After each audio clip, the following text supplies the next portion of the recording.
വേണ്ടിയിട്ടാണ്. ഇബ്നുൽ ഖയ്യിം റഹിമഹുല്ലാഹ് അദ്ദേഹം പറഞ്ഞതുപോലെ, നീ ക്ഷമിക്കുക, ഗമ്മിദുൽ ഐനൈൻ, നീ കണ്ണടച്ചു പിടിച്ചേക്കുക, വസ്ബിർ സാഅതൻ ലിസമാനി, കുറച്ചു നേരത്തേക്ക് നീ ഒന്ന് ക്ഷമിക്കൂ, ഒരുപാട് കാലത്തെ സുഖങ്ങൾക്ക് വേണ്ടി, ഒരിക്കലും അവസാനിക്കാത്ത സ്വർഗത്തിന് വേണ്ടി നീ അല്പം ഒന്ന് കണ്ണടച്ചു പിടിക്കൂ. ഈ ദുനിയാവ് അത്രയേ ഉള്ളൂ, വേഗം തീരും.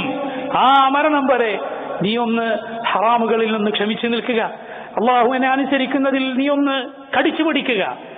അള്ളാഹു പിന്നീട് അത് നിനക്ക് എളുപ്പമാക്കി തരും. എന്നിട്ട് അവനെ കണ്ടുമുട്ടുമ്പോൾ ഏറ്റവും വലിയ സന്തോഷം നിനക്ക് ലഭിക്കും. അതെവിടെയാണ്? സ്വർഗത്തിൽ വെച്ചാണ്.